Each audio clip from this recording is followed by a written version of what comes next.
Okay, so here we are at one of Koh Samet's most famous landmarks, and that's the mermaid statue. Okay, so to get to the mermaid statue, you just follow Sai Kaew Beach all the way along, about 150 meters down from the alleyway we just came out of before, and that'll take you to the famous mermaid statue. So this statue marks the point where Sai Kaew Beach turns into Ao Hin Khok. So let's take a walk along this beach and I'll point out some of my favorite places to go. Okay, so there's two ways to get to Ao Hin Khok from the mermaid. You can either take this path around the rocks here, or you can take the stairs up there, walk up and then down the other side here. Today we're just going to go through this path here.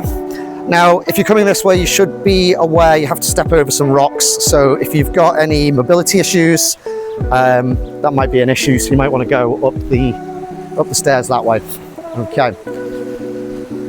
So this is Ao Hin Khok, and this essentially acts as a linking beach from Sai Kaew Beach to Ao Phai Beach and then eventually Ao Tub Tim. And we'll go and look at those two beaches shortly. Okay. So as you can see, Ao Hin Khok, it's a little bit quieter than Sai Kaew Beach. You've still got the sun lounges, there's some little beach bars to go. I think this is a very chilled beach. I like to come here. I often bring Talay here as well. He likes to run around on the sand. And there's a few beach dogs here, but they're friendly. Okay, so if you look over to the right, you'll see there's some little beach bars where you can buy some beers or soft drinks, just nestled into the rocks on the side there.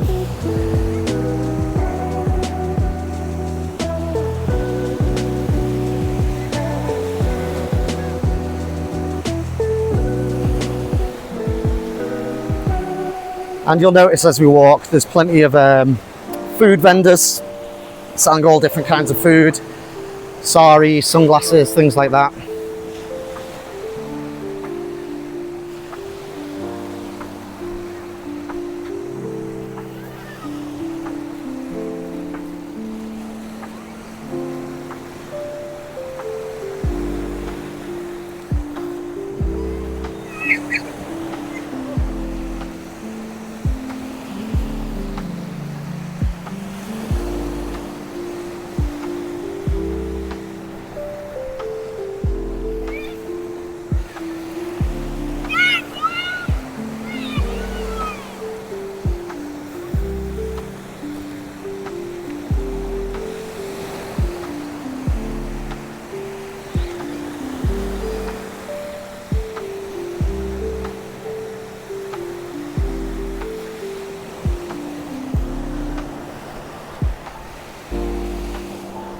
Okay, so just on the right you can see Jep's Beach Resort. They do fish barbecues, things like that.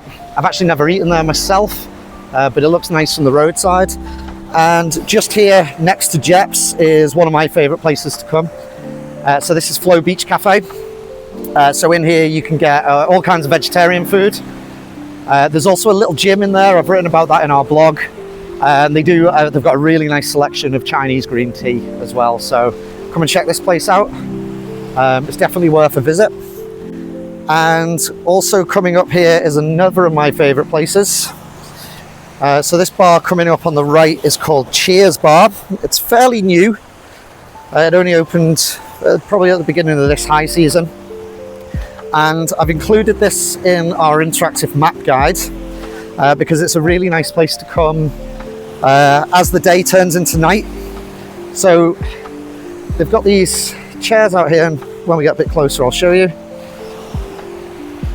Up here they've got bean bags, and it's a real comfortable place to come and sit and watch the day turn into night. So it's on the other side of the island, so you can't actually see the sun drop below the horizon, but I think you'll agree with me, this is a real beautiful place to come and watch the sky change colour. You still get all the oranges and the purples, and yeah, this is a really nice place to watch the colours change. And this isn't too far away from the other nightlife on the island.